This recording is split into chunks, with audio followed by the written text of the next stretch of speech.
Good morning, good afternoon, everyone, and thank you for joining us. My name is Alex Dardelli. On behalf of IREX, the organization I'm honored to lead, and our sister organization, Development Gateway, I'm delighted to welcome you to today's discussion on AI and higher education. For those of you who may not know what IREX does, we do three things. We cultivate leaders, we support learners on their journey towards jobs and economic opportunity, and we help people thrive in a world increasingly shaped by artificial intelligence and digital technologies. Indeed, the intersection of AI and education sits squarely at the center of our work. Let me start with what I believe is one of the defining challenges facing universities today. Students have already opened the gates to AI on campus. They are using it every day for research, writing, studying, brainstorming, and increasingly as a thought partner in how they learn. In many universities, AI is spreading faster than the systems needed to guide it, faster than governance, faster than policy, faster than the preparation of faculty. So the real question is whether universities can harness it to improve learning, strengthen teaching, increase research productivity, and enhance institutional performance, and prepare students for a labor market that is changing remarkably quickly. That's one of the reasons IREX and Development Gateway launched the AI Readiness in Higher Education study that we are discussing today. Today, however, is not about IREX. It is about learning from leaders who are confronting these questions in real time. We are fortunate to have an outstanding panel representing universities, education networks, and the technology sector. And with that, it is my pleasure to introduce my colleague, Cameron Mirza. Cameron is a project director of IREX's flagship education initiative in Jordan. He's the principal author of the AI Readiness Report and the leader of IREX's AI for Education community of practice. Cameron, over to you.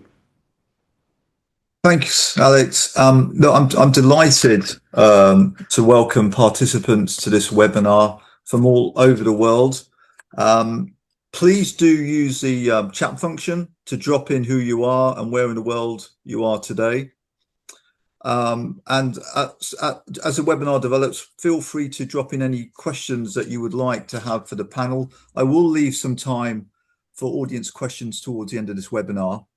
We will also be running some live polls during this webinar to get your instant feedback, and I think one of them has just dropped. Why does this webinar actually matter? Well, universities operate under widely differing conditions, including variations in resources, institutional capacity, cultural context, and stages of development. And as such, readiness for AI integration cannot be understood as a uniform or linear progression. Learning experiences will not be determined by the technology itself, but by the conditions in which they are deployed. Therefore, given these global variations, I'm delighted to introduce a panel with both breadth and depth of experience and expertise of higher education from across the globe. Today's panel includes Professor Malak Al-Ashari, the president of Yarmouk University here in Jordan, Dr. Najiri Nagura, Strathmore University in Kenya, Dr. Rick Burnett, Florida State University, Yao Akamoa-Dua, the Assistant Director of the Education Collaborative in Ghana.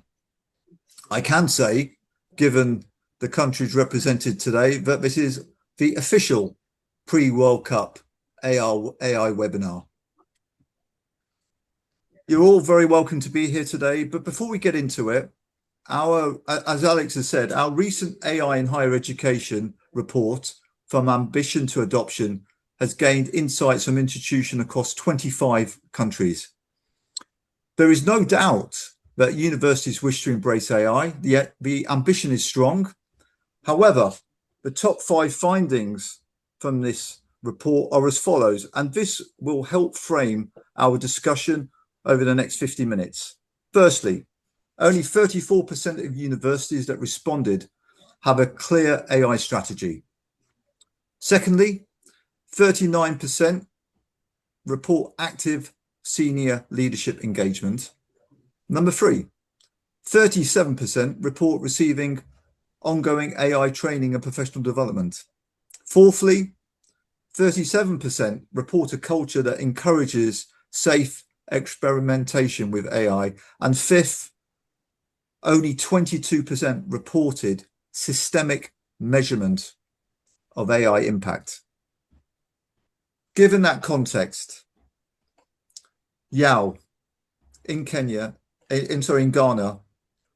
what are your reflections based on what you've heard, reflected in Ghana and the context that you're working in within the higher education sector? Thank you very much, and good day to everyone joining us on this platform. Greetings from the Education Collaborative here in Ghana.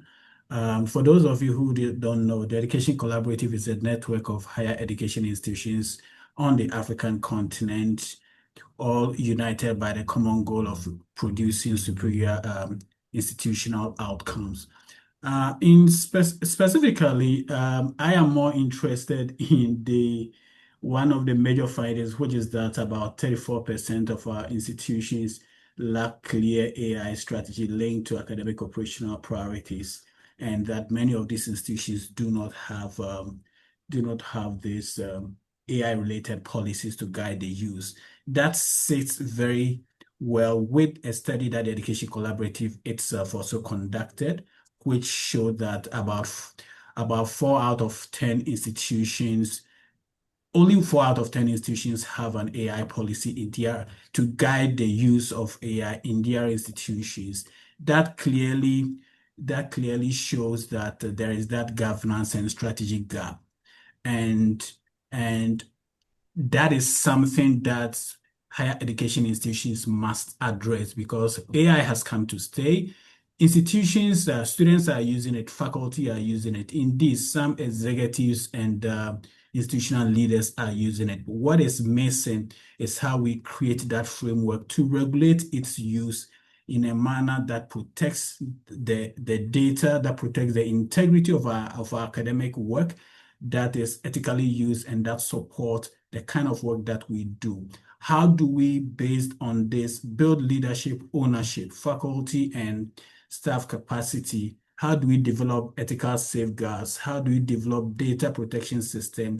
How do we build the infrastructure and the needed evidence that will help shape the overall AI adoption on the continent? And for us here at the Education Collaborative, the implication is to basically support higher education institutions to move from fragmented experimentation to more responsible ethical use. And that is where we collaborate or seek to collaborate with higher education institutions, innovators, funders, and like-minded institutions that want to support African higher education institutions on this journey. And I look forward to sharing more of this with colleagues on this platform. Over.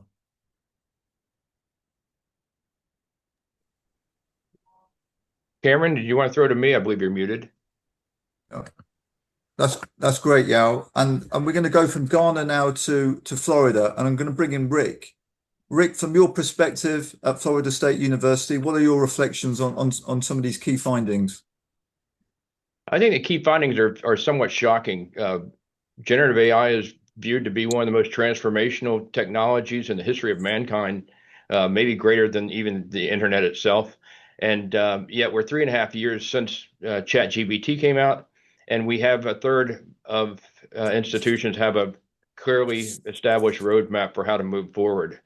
So I'm also, you mentioned education. I'm an educational psychologist by training. And so how are we using these tools to improve and enhance learning so we actually learn better? And we're finding data that suggests that used incorrectly, we're actually impeding learning, but used correctly, we're enhancing learning. So how do we do that? And the fact that as the survey showed, that a third of the administrations are looking at it in a holistic and strategic perspective is rather disheartening to me. At FSU, what we've done is we've looked at it as a culture approach. And so it's one thing for the IT people to come and say, I have this nice tool, or for the president to come and say, you need to lean into AI.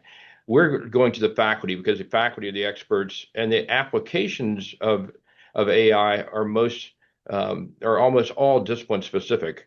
And so we've been working on the culture so that faculty have agency in discovery.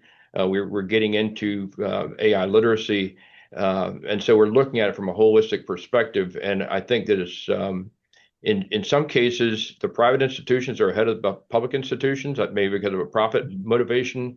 And we have the benefit of being a large top research university. Other institutions don't have the same resources that we have, and so that's why it's good that IREX and others are leaning in. That's really insightful, Rick. And so we've now gone from Ghana to Florida, and now we're going to come to Jordan with Professor Malak, a president of one of the largest and leading public universities in the region. Professor Malak, what are your reflections on these key findings? Well, first of all, thank you very much, Cameron, and thanks, Alex. Thanks to IREX for the projects that we've been partnering for, especially in supporting higher education for innovation, growth, and for preparing educators in early education. And thanks for allowing me to participate in such an important topic and to have a look at the report. I'm really happy to look at the statistics in the report, where we can see that like 34% they have a clear AI strategy, whereas only 19% they run AI in live workflows, and 27% they fund AI deliberately. And since I'm from accounting and finance background, I always look at the budget and the financials, and I think the gap is in the plumbing, not in the enthusiasm, and that is the good news from my perspective. The statistics show, at least for me, like two axes: the axis of the governance and leadership, and the axis of execution and investment as an x-axis. Most universities, they lie in the bottom left of this allocation. So we've got real enthusiasm but little structure, and the temptation is to race bright word, adding tools, pilots, and land in deploying ungoverned. Looking at the signals of the statistics, Cameron, I fully agree with Rick and Yao, who spoke before me. First of all, the first signal that most universities want AI, but fewer than 4 in 10 have a policy. The leadership is there, but they don't have the money to act on it. And I think this is important to see that leadership equals governance in such statistics, but we can see that people are ahead of systems. We look at 37 of culture of safe experimentation at the moment, according to the sample, and higher than the share with governed deployments. Well, 27% of institutions do not have budget line in their budgets. This means that this is the main focus, to have a sustainable line in the budgets of higher education institutions to make sure that they are in the right direction of investing and deploying AI systematically. Thank you, Mal. I really appreciate it. And I think your point about sustainability, we will come on to. It's a salient point. I'm now going to go to Najiri, who is on the ground, actually a practitioner in Kenya. It'd be great to get your feedback. I mean, look, Kenya ranks #1 globally for ChatGPT usage. So, and we were there just last week. We got some great insight of how things are moving in Kenya. Najiri, what are your reflections on these reports and key findings? Okay.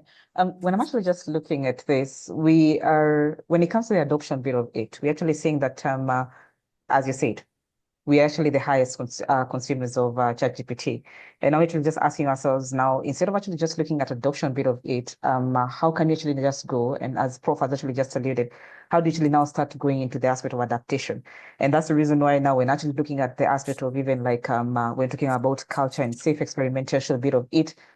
There's a report that came out just this year from Kenneth. Kenneth is one of the big bodies that actually provides internet to most of the universities, including us in Strathmore.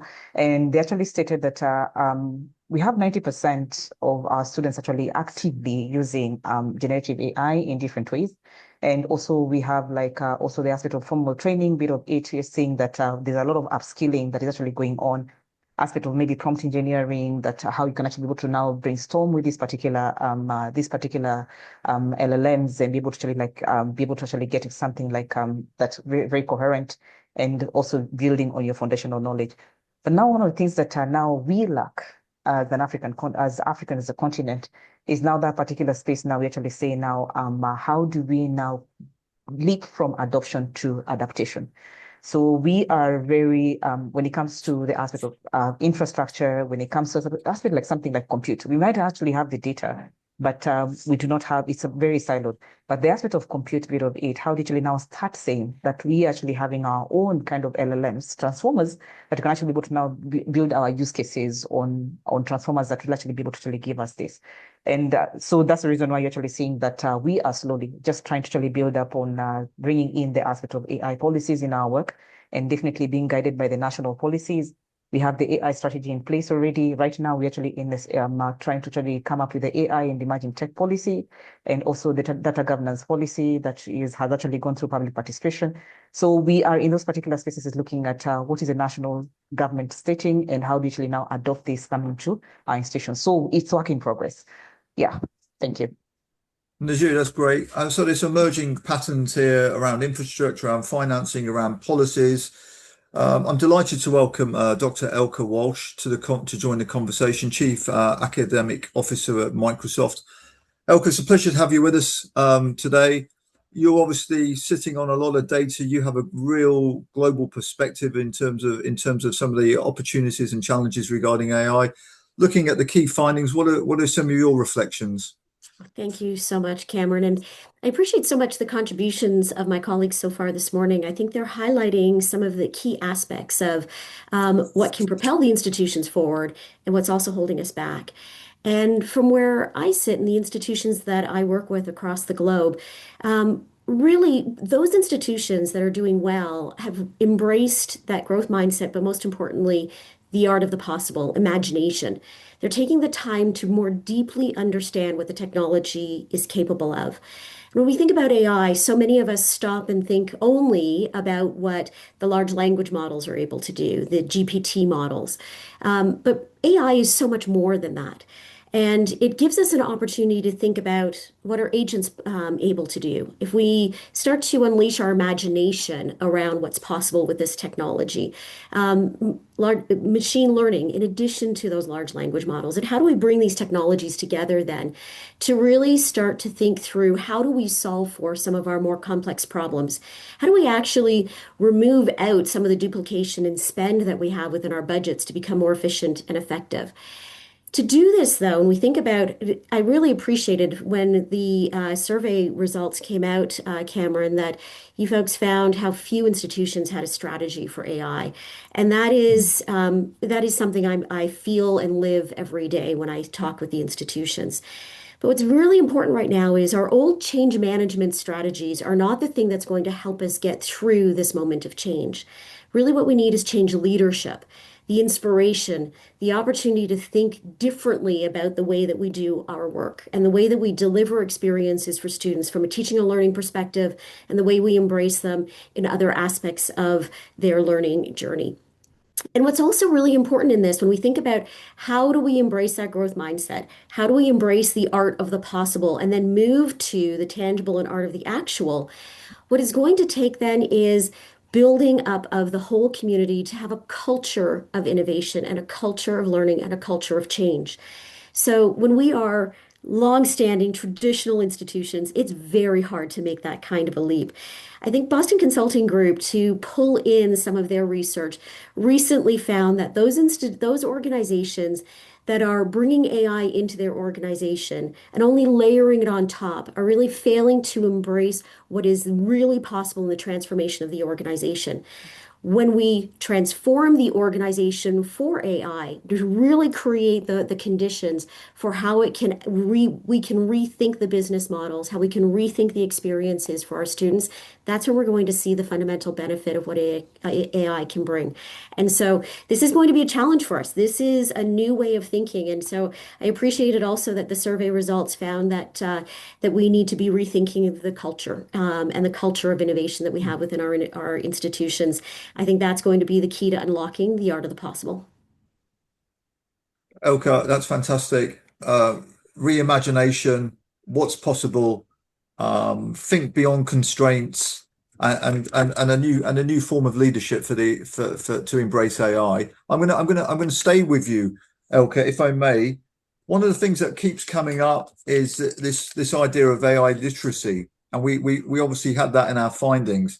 I'm also going to refer to some of your work, Elka, or Microsoft's work, your 2025 AI in Education report, and it states the following: 45% of educators globally and 52% of students have received no AI literacy training. From your perspective, what does AI literacy really look like for university faculty and for students? We'll start with you, Elka, then we'll go to Najiri and to Zhao. Remarkable question, and I think it's fundamental to how we think about change. So the universities that I see making real strides in this area are taking almost a three-pronged approach. Staff and faculty, part of that is just the fundamentals of what is the technology, how do we turn it on, what are the basic ways that we can get some sort of value from the technology. But then they go one step more further from that, and they start thinking about it from a faculty perspective. How does the AI relate to the discipline? What's unique about the discipline? How do we embrace it from a research perspective? How do we remove some of the work that we need to do that's the mundane? How do we take out and allow the AI to help us become more effective in our work, because it's going to take on some of the things that just hold us back from the high value work. I think about the University of Manchester as an example, that when they were utilizing the AI in a pilot research with us, we found it removed almost 98% of the time spent on just meeting and committee work. You can imagine, for those of us who have spent any kind of time in a university, how much effort is spent just in meetings and committee work. So if we're able to remove some of that so that we can focus on the higher value interactions with students and with research, then we're going to really be able to realize the mission of the institution. So that from a staff and faculty perspective. And when it comes to students, again, it's important that we think about this from how can we help them with their learning? How do we think about how AI can be a learning coach to students, as an example? There's some great research out there about how if students are interacting with the AI and the kind of AI skills they're developing in that interaction as a tool, as a coach, so that that coach is acting more as a metacognitive learning assistant to them, as opposed to one that gives them the answer. And we know that's just good learning design. And then there's the opportunity for them to create with the technology. So learning with and learning about and creating with the technology, using and creating become really important aspects of this. So AI fluency for me and AI literacy, and importantly then the skills that are going to help them thrive in what is the future of work. And we know that employers are looking for, in our last Work Trends Index report from 2025, so a year ago now, 66% of employers said they wouldn't hire somebody without AI skills. And so it's important that we think about how we support students to develop those skills so they're using and creating with the AI. And for me, that's fundamentally what AI fluency and AI literacy is really about, using and creating with the technology. Thank you, Elka. I'll come to you now, Najiri. We already know about Kenya in terms of ChatGPT usage, but that does not equate to AI literacy. From your perspective, what does AI literacy look like in Kenya today? When actually talking about AI literacy, thank you, Cameron, for that. When talking about AI literacy in Kenya, first of all, we have different generations. So we have like the older generation, we actually have like a lot of professors in that particular field, and they're actually asking themselves, why should we adopt this kind of tech when actually coming to their own pedagogy? And yet, the students who are actually now the younger ones are coming into this particular space where they are always, as in like even have the app itself for ChatGPT, they have the app for the different clouds and all. They're always using this in their work. So now the question is, first of all, how do you change the perspective of the older generation of professors and actually just be able to actually just tell them that this is actually now the new norm, and how did you just ensure that maybe you change the pedagogy in those particular spaces? And that's the reason we're actually seeing that a lot of us, and especially even us in the different kind of different universities, you're seeing that we're partnering a lot with industry who are actually coming in to upskill a lot of professors. So we actually get to see that there are an upskilling bit of each, where you're shown how do you do this and this, how do you actually even assess, how do you actually like even like maybe create activities with these particular tools. And then now the same thing, we actually now go into a class setting, you actually find that even that your change of pedagogy now to a classroom, it's not the sage in a class. So it's now looking at it from a point of, I can actually just guide you even if I flip a class. The students actually understand these particular spaces. So we actually just saying that the literacy level bit of it, as slowly as people actually accepting that this is a different way of actually how we're actually doing these things when it comes to the emerging texts. Once you actually have that in everyone, you're actually seeing the pedagogy is actually changing slowly. And considering right now, most of you maybe could actually be knowing, we're actually transitioning to what actually having the CBE students, competency-based education students, who are currently going to be joining university in 2029. And these guys are always hands-on, always hands-on. So question is, when they come to the university setting, actually find that you do not have activities that can actually be able to actually help them to actually understand these fundamentals really well. They'll literally just decide to go away, to do away with school. So these pedagogies are being made even better, and with the work plans using the different AI literacy tools, and we're actually having like a very good classes in these particular spaces. Yeah. Thank you, Cameron. Yeah, I mean, you're overseeing a bunch of universities within Africa. What are you seeing in terms of AI literacy? What does it mean to the universities that you're working with right now? Yeah, so what our study in 2025 pointed out is that AI use is rising faster than AI literacy. And so it's in line with what many of my colleagues have already said. And we observed that many students, faculty, administrators, and leaders are using AI tools, but it's fragmented. But then these institutions don't have that built-in structure, or they don't have the structured knowledge, policy, training, and the safeguards that is needed for that confident and responsible AI use.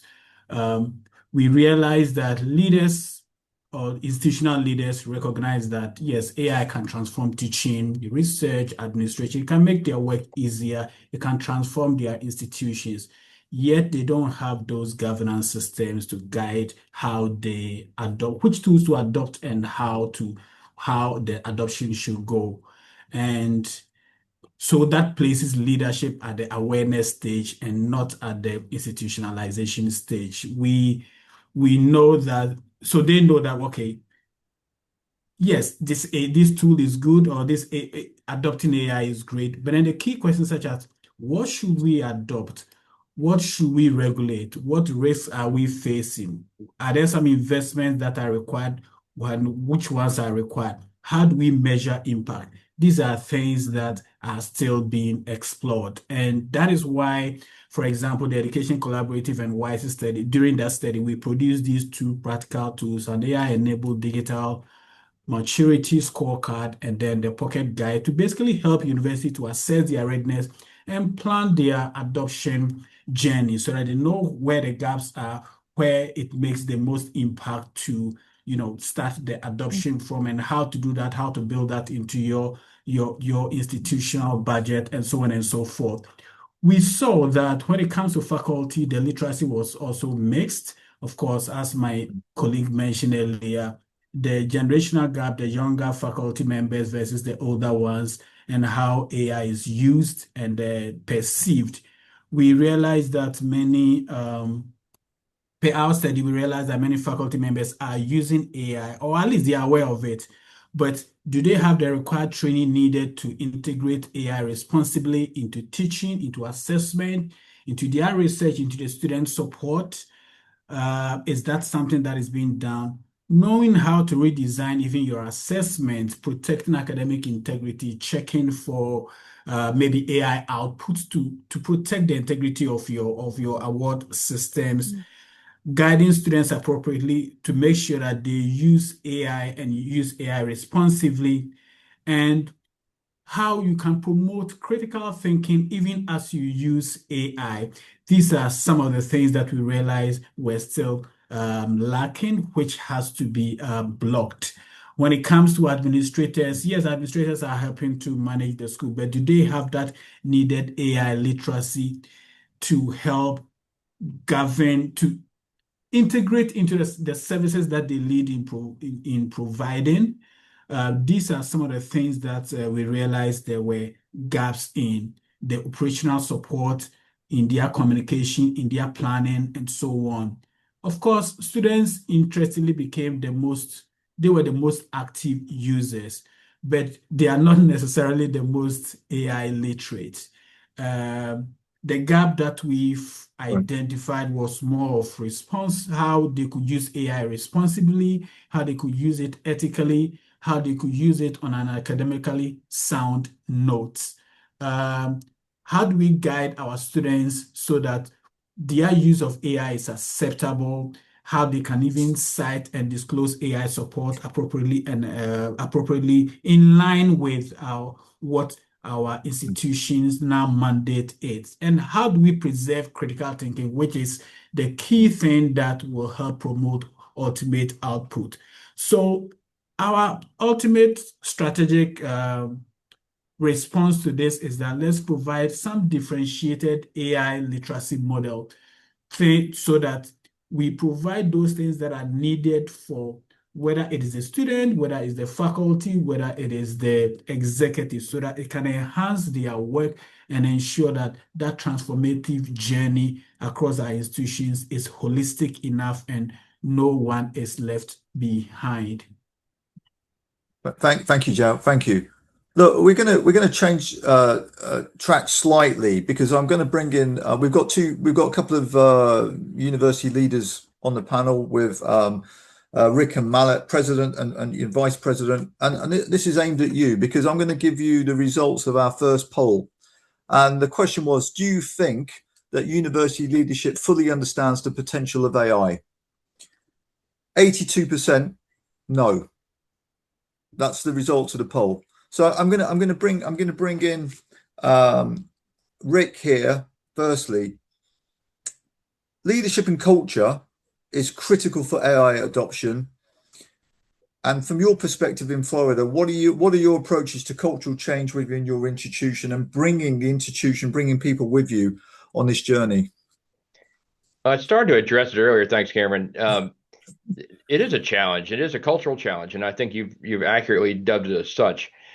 We started what we call a triangle offense, and so again, if the IT people come in and say, "I have a new tool for you," then faculty members or administrators, who are working on processes, they're like, "That's nice. I've got a busy job to do. I can't, I don't have the bandwidth to do that." If the president or the provost comes in and says, "Oh, we need to lean into this," and then the faculty and the administrators are likely to say, "Well, this is too much." So I was fortunate to be given the vision as my chief strategy officer. So I was able to form a associate vice provost for academic innovation to say, how do we take this knowledge that is housed in all these disciplines and share it across the campus? And so here's the secret of universities. if you're a chemist and you have some great application of AI, the 80 people who went to your session at the American Chemical Society or the International Society of Chemists or whatever the case may be, they know about it. Does anybody else on your campus know about it? No, the 2 or 3 people who that person went to lunch with know about it. So we intentionally set up these coffee chats once a week. Instead of going to faculty and saying, faculty, we're going to tell you how to use AI. We went to the faculty and said, faculty, tell us how you are using AI.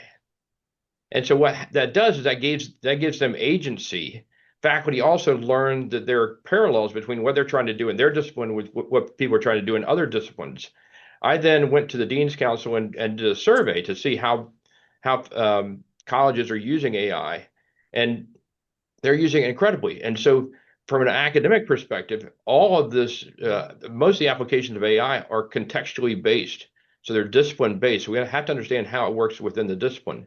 The challenge, though, back to your original question, is how do you get the university to recognize it? And I think it is an age-old problem. And that's why I created this position for this academic innovation. We don't know how to run innovation well as institutions because we're doing the kind of the blocking and tackling of setting up courses, teaching, doing research, and the like. And so it does require the university to have unique leaders on campus who are saying this is important to the campus to look at it from that perspective. And I think that the problem is it's nobody's individual job to do that. And so it requires somebody like me to step up and say, well, somebody's going to do this. I guess I'll take the lead.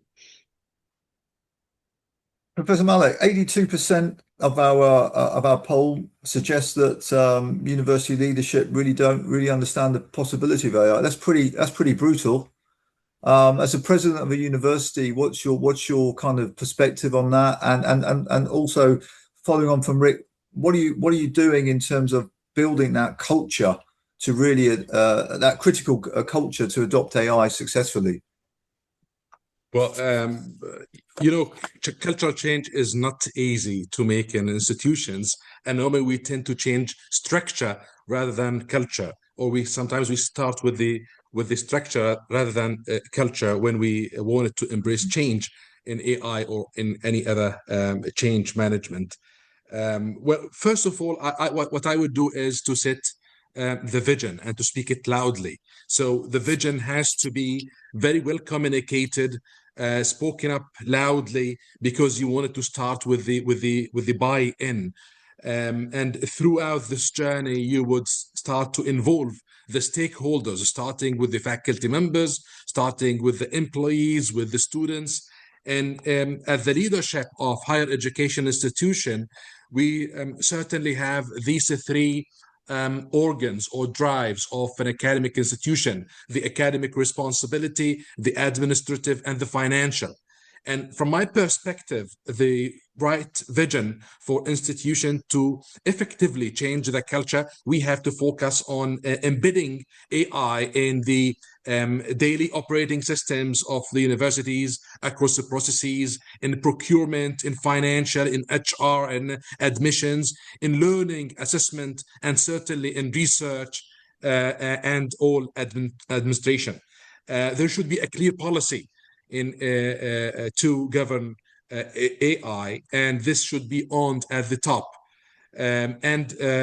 For giving the feedback and to show the persistence, you have to keep measuring the results against the student and research outcomes. And change in general, if you wanted to have the cultural change effective and efficient, you have to have the right partners as well.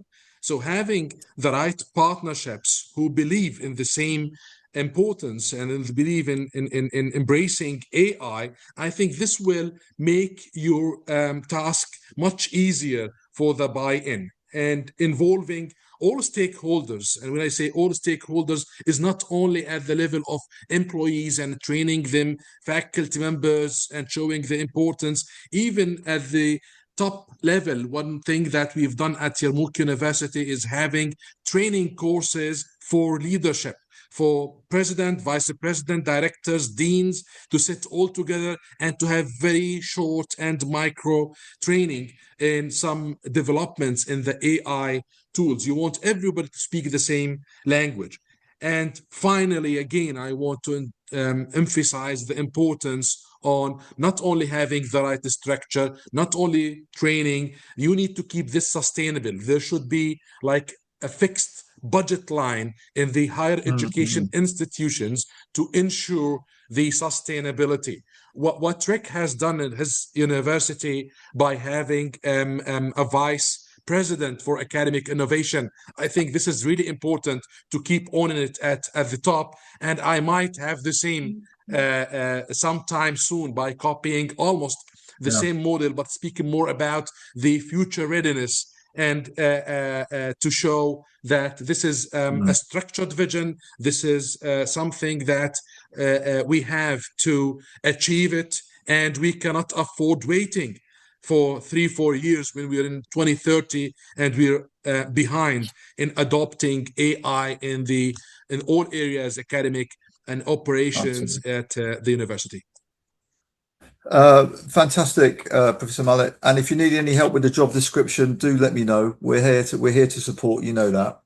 I'm going to play back the results of the second poll before I go to the next question. And the poll was, what is the greatest barrier to AI adoption at your institution? And the number one barrier was workforce capability and skills at 47%. That is the number one finding from the poll, which does align very much with the findings in our report and other global surveys that are being carried out. I want to switch a bit, switch tack slightly. I'm going to bring in Elke here. One of the things that keeps coming up with AI is the subject of bias and trust. And this is an important debate. Coming from your perspective, particularly in terms of a big tech organization, what's your perspective on the issues surrounding bias and trust? It's a really important aspect of this, and it's interesting. I appreciated so much at the very beginning when Yao mentioned the importance of developing the responsible AI frameworks. And that to us is a core element as we design AI tools. And so we at Microsoft have our responsible AI framework with 7 core principles around transparency, as an example, equity, inclusion. These are all aspects of how do we ensure that the AI is doing what we want it to be doing, and that we haven't inadvertently designed something that is doing harm rather than good. Because at the end of the day, the AI is supposed to be a tool of the humans to help elevate our capacity.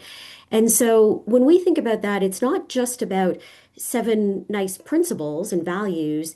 Behind it is a framework and actual measurements that we undertake and our development teams undertake in order to ensure that the AI is being developed responsibly, that when we are considering bias in the development of those tools. And so it's important because when we think about this, many areas, and education is going to be one of these areas that are sensitive. They're sensitive use cases because we're impacting human outcomes. We're impacting people's ability to access education. We hope that the tools that we develop are going to accelerate time to discovery. It's going to help students learn more deeply and retain and be able to apply that knowledge in new ways. And so when we develop these tools, it's important to be thinking about the measurements and the actual actions that we are taking to mitigate that bias. One of the ways that we can do this is when we, Microsoft, work with universities and we are developing out a tool. If we're developing, let's say, a learning assistant for students, that learning assistant is going to be built on the knowledge that the institution has. One of the things, the more we open it up to the world's knowledge, the more likely the AI is going to have a little bit of trouble finding or responding in a way that we can ensure is accurate. The more that we close that to create a scenario where if we want that learning assistant to just support students in a political science course, we're going to give it give it the body of knowledge really that is more political science focused. Being a political scientist, that matters a lot to me, that I know that the students are going to be getting good information. And so these are the ways that we're going to be able to ensure that the AI tools then are focused in, and it's going to eliminate some of the propensity for what would be a hallucination. We also know the tools have evolved so much over the past 3 years. We're probably all going to find, even in our own searches or interactions with the AI, that we are finding that it is being more accurate because it is evolving, and the way that the tools are being developed we are able to eliminate some of that bias. So my recommendation to institutions would be, think about the scenarios where you want the AI to be broad. And that's going to be okay. If you want it to be an idea coach, which we have at Microsoft, we have one of those, you want to keep it broad. But if you want it to be very specific and you want to know that the information that is coming to it, that we have thought about jailbreaks as an example, where people actually can go in and continue to prompt the large language models or small language models until it gives them an answer that it wasn't supposed to give. Well, we can design for that. We can design to ensure that the AI tools are ready for a jailbreak, so that that doesn't happen. This is where the design is going to really matter, and working with development teams to ensure that that design is in place to mitigate against these is really going to be very critical. So part of an AI strategy means not just going out and saying, hey, let's just go do this because it's going to be a great impact. It will be if we design it well and we take the time up front to ensure that we are designing to mitigate against bias, mitigate against jailbreaks, and mitigate against the negative impact. Because then we are designing from a responsible AI framework perspective and doing something that's going to ensure that people are benefiting and we're elevating human capacity. Elke, that's great insight. I appreciate that. I want to move on now to another question, which I'm gonna frame here for Rick and Najiri. Often when I meet with universities and discuss with them about AI, I ask a really simple question: give me one example of where you've leveraged AI that you know is making a difference within your institution. And I think we are struggling with practical user cases that we can share with the wider higher education community. Rick, what examples can you share in terms of how AI is actually, impacting students, faculty, or back office at Florida State? It's the options are limitless. So take a student who's about to graduate. They need to interview, and so they're not real confident. So let's have them go through practice interviews with an AI tutor who's effectively giving them feedback on their interview and actually having a live, face-to-face type interview with an AI agent. So that's something that is invaluable to students, because is a student going to go to a human and say, I'm really terrible at doing face-to-face interviews, and so I need to practice? They're not going to do that. So the great thing is, and to what Elke was saying about the growth mindset, the same thing holds there. It's not sufficient to say, well, I'm just not good at math. People use those as excuses in the past all the time.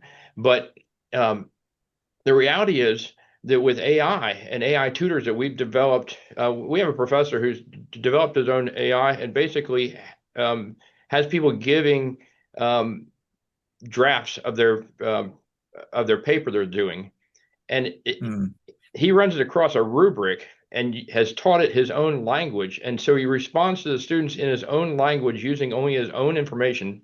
To Elke's point again, curating the information so we don't have hallucinations from outside sources, and so he's able to have the first 2 or 3 drafts shaped by AI. We have AI in terms of application processing. So there's, and we haven't even really talked about agentic AI too much, but the capacity for agentic AI is almost greater than what we have for generative AI in terms of the idea of process improvement. So any application process that we have, any procedural application we have, we can use AI agents to do that.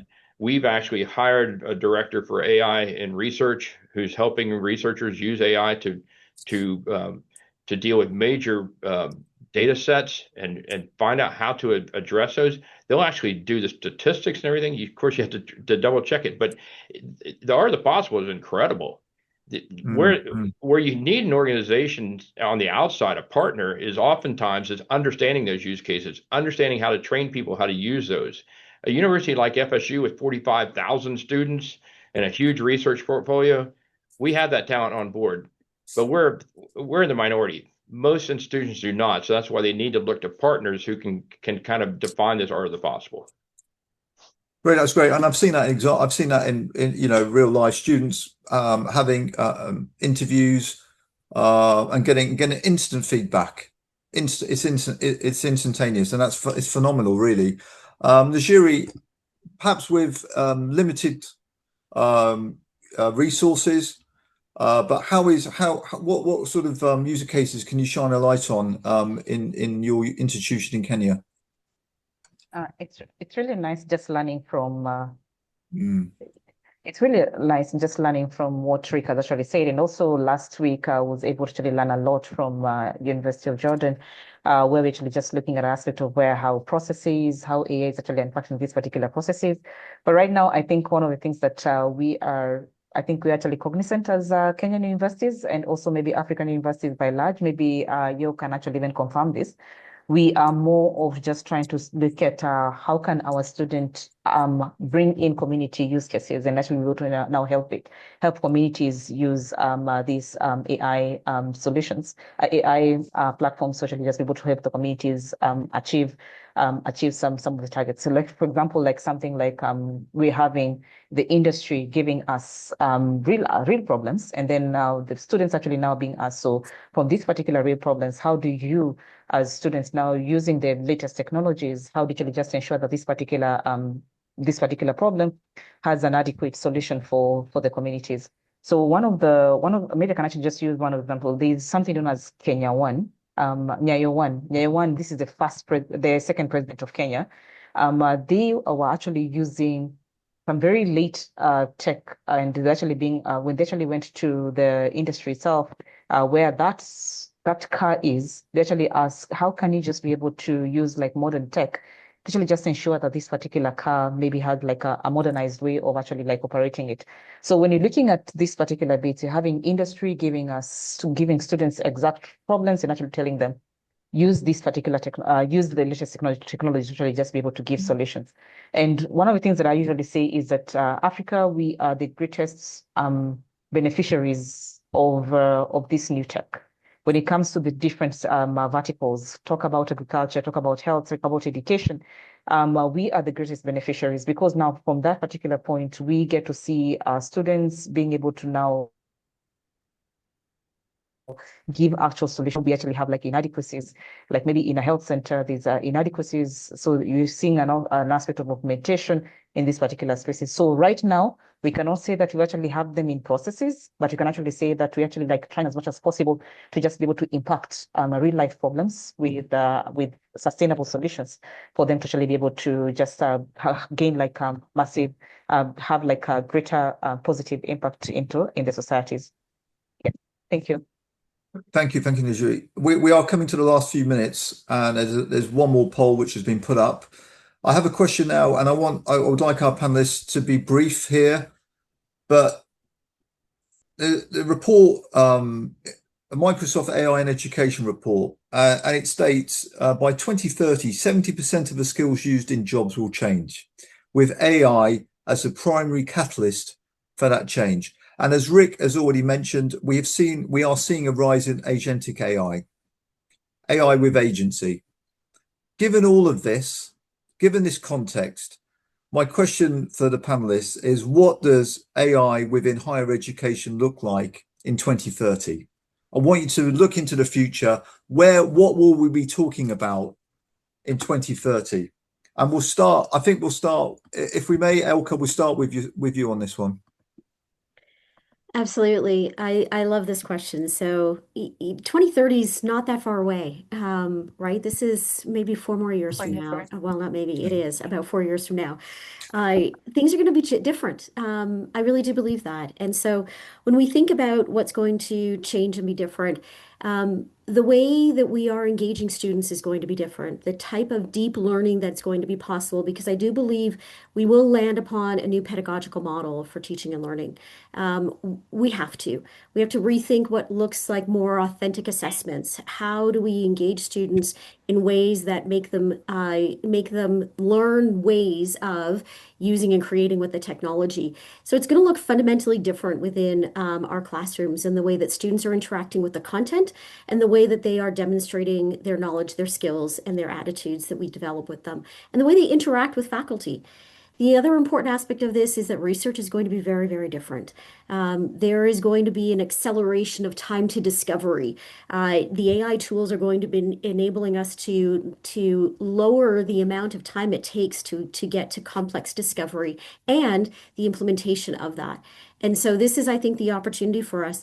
While agents are going to also give us the opportunity to remove a lot of the mundane work that we do, pull out some of the cost from the institution because of that, so that we are then focused on high value human interactions. And so I think our university mission is going to be even more achievable, that the elevation of human capacity is going to become more possible with that. And our universities are going to create the conditions for that and be at the center of what is next for our human capacity. Professor Mallet, I'll come to you. We're fast forwarding to 2030. What does AI look like within Yarmouk University? Well, certainly without deliberate funding and governance, 2030 will look like 2026 exactly. But with probably better tools and the same 19% of execution rate. I think technology will not save an institution that declines to organize itself. But again, hopefully by 2030, we'll have more localized models of AI. We become more of producers rather than consumers of AI. Arabic language models are mature, and AI is just a regular and an ordinary infrastructure for higher education institutions. It's just like having a library or having the internet connection, and this is how we see AI in 2030, and hopefully Yarmouk is gonna lead in this domain if we keep up the consistency and focusing on the cultural change that we're having, especially at the curricula now. AI is part of every single curriculum of different disciplines, regardless to your discipline. So yes, this is how we look at it, Cameron. I share your optimism. Yao, in 30 seconds, what are you going to be talking about in Ghana in 2030? In Ghana, and I guess across the African continent, what 2030 will look like will be a function. I agree with Malik. It will be a function of what we are doing today.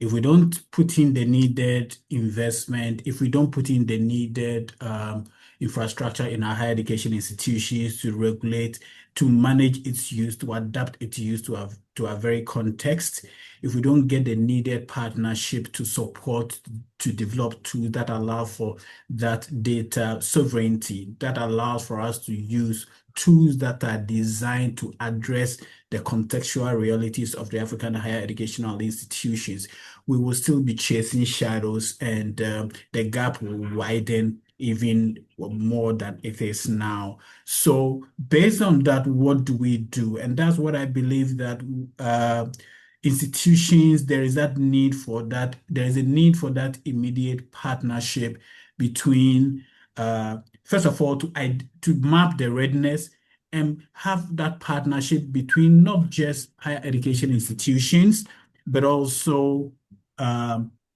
funders and innovators that will co-create and co-design solutions to support higher education institutions in their realities, in the pedagogy, in providing student services, whether it is the career services or or academic services, whatever services that help students to live their lives on campus and strengthen the overall output. What are we doing that? And most importantly, are we able to test these things, harvest the needed outcomes, and share so that even as we do this, it becomes a very useful learning cycle for us to allow for greater and higher level adoption and adaptation across the continent.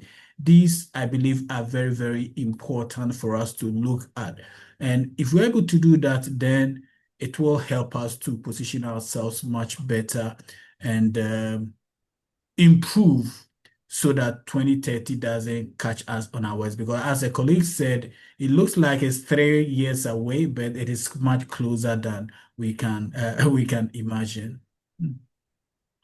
Thanks. Yeah, listen, we are wrapping up. We are starting to wrap up now. We are slightly over time, but I'm conscious that there are a couple of things, loose ends to tie up. I would say that this has been fun, and that probably we need to do it again. The final poll was, how optimistic do we feel about AI? And 69% of the poll were extremely or very positive about AI within higher education. For me, the takeaways from this have been that the optimism of AI is there. We are starting to see some fantastic user cases around AI, but there are challenges that clearly exist. Having the right partners is key.